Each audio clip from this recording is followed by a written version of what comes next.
तो सभी प्यारे छात्रों का एक बार फिर से स्वागत है और आगे बढ़ते हुए आज हम करेंगे प्रश्नावली 3.1 का प्रश्न क्रमांक 5। तो काफ़ी इम्पोर्टेंट क्वेश्चन है एग्जाम के लिए, तो बहुत अच्छे से समझना है। इसमें दिया गया है कि एक आयताकार बाग जिसकी लंबाई चौड़ाई से 4 मीटर अधिक है और इसका अर्ध परिमाप जो है वो 36 मीटर है, तो बाग की विमाएं ज्ञात करो।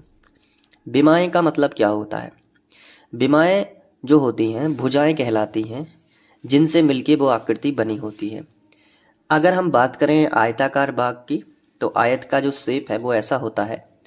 ये आयत कहलाता है जिसमें चौड़ाई होती है और लंबाई होती है, मतलब आयत लंबाई और चौड़ाई से मिलकर बना होता है। ये देखिए, यहाँ से लेके यहाँ तक ये लंबाई कहलाती है, ठीक है, और ये देखिए ये चौड़ाई कहलाती है।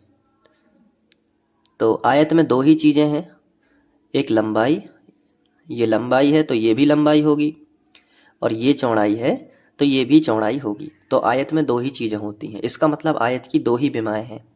आयत दो ही चीज़ों से मिलकर बना है, लंबाई और चौड़ाई से।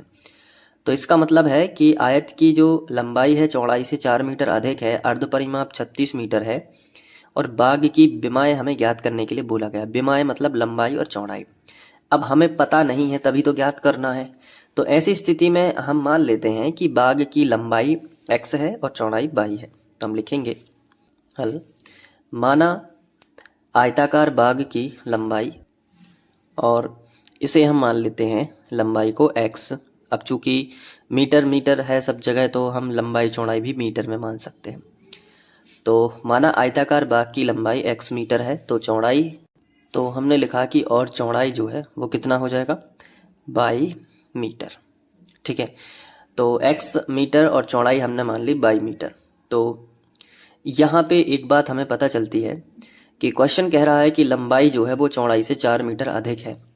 तो हम यहाँ पे लिखेंगे प्रश्नानुसार, और प्रश्न में दिया गया है कि जो लंबाई है, तो हमने यहाँ पे लिखा कि जो लंबाई है वो चौड़ाई से, तो हमने यहाँ पे लिखा कि चौड़ाई से कितना है, 4 मीटर अधिक है। तो चौड़ाई से अधिक का मतलब धन यानी प्लस और 4। तो ये हमने लंबाई और चौड़ाई के बीच में बराबर लगाना है, क्योंकि लंबाई का जो मान है वो चौड़ाई से 4 मीटर अधिक है। अब लंबाई की जगह पे हम क्या लिख सकते हैं, x।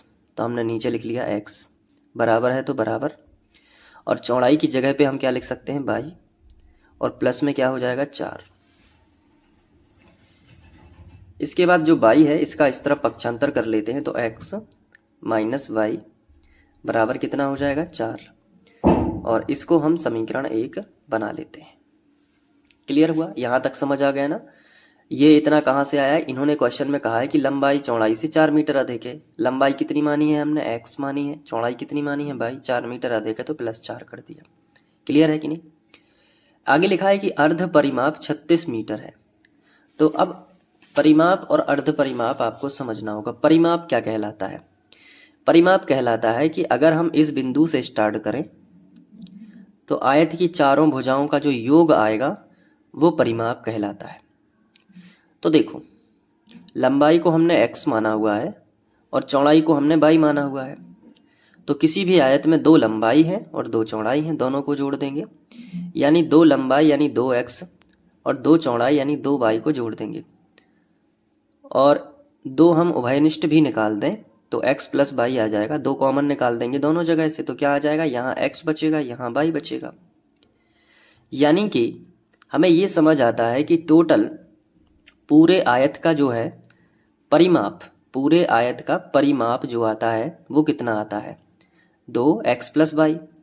तो अर्ध परिमाप कितना आएगा, इसका आधा कर देंगे, तो आधा करेंगे तो 2 से 2 कट जाएगा, तो अर्ध परिमाप आएगा केवल x प्लस y।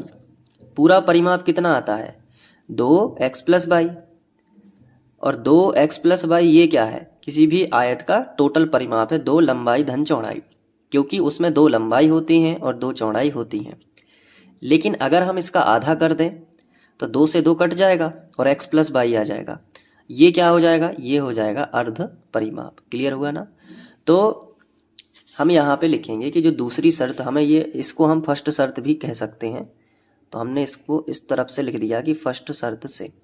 जब हमने प्रश्न पढ़ा था तो ये पहली शर्त हमारी थी। अब हम नीचे प्रश्न हमने आगे पढ़ा तो हमें दिया गया है जो सेकंड शर्त में हमें दिया गया है, तो हमने हेडिंग लगा दी सेकंड शर्त से। और सेकंड शर्त में इन्होंने हमें अर्ध परिमाप दिया हुआ है, तो हमने यहाँ पे लिख लिया कि अर्ध परिमाप। अब ये अर्ध परिमाप कितना दिया गया है, तो एक बार जरा क्वेश्चन में देखिए कि अर्ध परिमाप हमें कितना दिया गया है। अर्ध परिमाप 36 मीटर दिया गया है। तो यहाँ पे हम आएंगे और यहाँ हम लिख देंगे कि हमें 36 मीटर अर्ध परिमाप दिया गया है। लेकिन मैंने आपको बताया कि अर्ध परिमाप तो होता है लंबाई धन चौड़ाई केवल, यानी x प्लस वाई। तो x प्लस वाई का मान कितना हो जाएगा, 36 हो जाएगा। मैंने आपको बताया कि टोटल परिमाप 2x प्लस वाई होता है, लेकिन जब आधा करोगे तो बटे 2 करोगे तो ऊपर का 2 और नीचे का 2 कट जाएगा, तो केवल x प्लस वाई मिलेगा। तो ये होता है अर्ध परिमाप। इससे हमें एक समीकरण मिला जिसे हमने समीकरण 2 बना लिया। यहाँ तक समझ पा रहे हो ना। अब क्या करना है, समीकरण 1 व 2 दोनों को हम जोड़ सकते हैं। तो हमने यहाँ पे नीचे लिखा कि समीकरण 1 प्लस 2 से, बहुत ही ध्यान से समझते जाना, बहुत इंपॉर्टेंट सवाल है। इनको जोड़ क्यों रहे हैं, जोड़ने का भी एक तरीका है। जोड़ना क्यों पड़ रहा है, ताकि वाई माइनस का वाई और प्लस का वाई कट जाए। तो देखो जोड़ते कैसे हैं, दोनों समीकरणों को हम लिख लेते हैं। तो हमने पहले वाला समीकरण पहले लिखा कि x माइनस वाई बराबर 4, ये हमने पहले समीकरण लिख लिया। क्लियर है ना। अब उसके नीचे हम दूसरा समीकरण लिख लेंगे जो कि है x प्लस वाई बराबर 36, और इसको हमने बना दिया कि ये रहेगा अपना समीकरण 2। अब दोनों को जोड़ना है, तो नीचे एक लाइन खींचेंगे, जैसी संख्याएं जोड़ते हैं वैसे ही जोड़ दो। तो देखो क्या होगा, 1x और 1x ये दोनों धन के हैं, तो दोनों जुड़ जाएंगे और 2x हो जाएंगे। लेकिन माइनस का वाई और प्लस का वाई ये दोनों कट जाएंगे, तो बराबर में कितना आएगा, 36 और 4 दोनों धन की संख्या हैं, तो जोड़ के हो जाएंगी 40। क्लियर है ना। अब यहाँ देखो x के साथ में 2 गुणा में है, तो गुणा वाली संख्या कहाँ लेके आ जाना, बटे में। तो 40 बटे कितना आ जाएगा, 2 आ जाएगा। अब यहाँ से 2 से कट जाएगा तो x बराबर कितना आ जाएगा, 2 दूनी 4, तो 20 आ जाएगा। तो जो x का मान है वो कितना आ जाएगा, 20 आ जाएगा। अब जो x का मान है ये हम वापस समीकरण 1 में रख दें या समीकरण 2 में रख दें, तो हमें y का मान भी मिल जाएगा। तो हम समीकरण 1 में रखेंगे क्योंकि इससे तो ये सरल ही है।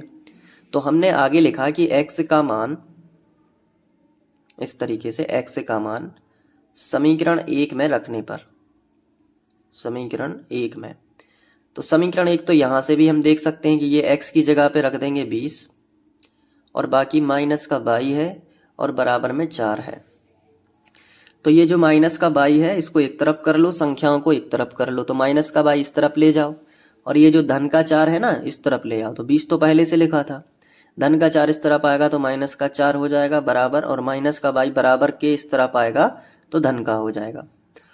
अब 20 में से 4 चले जाएंगे तो कितने बचेंगे, 16 बचेंगे, और बराबर कितना आ जाएगा, 22। या फिर हम कह सकते हैं कि y बराबर कितना हो जाएगा, y बराबर हो जाएगा 16। और इस तरीके से हमें y का मान 16 मिल जाएगा और x का मान 20 मिल जाएगा। तो हम लिखेंगे अतः बाग की विमाएं, अतः बाग की विमाएं, बाग यानी आयताकार जो बाग था ना, तो हम लिखेंगे अतः बाग की विमाएं। विमाएं यानी लंबाई चौड़ाई, तो लंबाई हमने कितनी मानी थी, x। ठीक है, तो वैसे हम लिख सकते हैं या लंबाई कितनी होगी, तो लंबाई हम लिखेंगे 20 मीटर, तथा चौड़ाई, तो चौड़ाई कितनी है, 16 मीटर होगी। इस तरीके से ये आंसर जो है आ जाएगा। अब आप इसको अच्छे से नोट कर लो, तो मैं आपको दिखा देता हूँ। देखिए यहाँ से आपको लिखना है अच्छे से, ठीक है। इसके बाद यहाँ पे,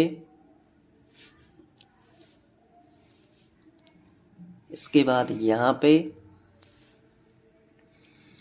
और एक बार अच्छे से करके देख लेना, बहुत ही सरल है। मिलते हैं नेक्स्ट वीडियो लेक्चर में, तब तक के लिए बाय, थैंक यू।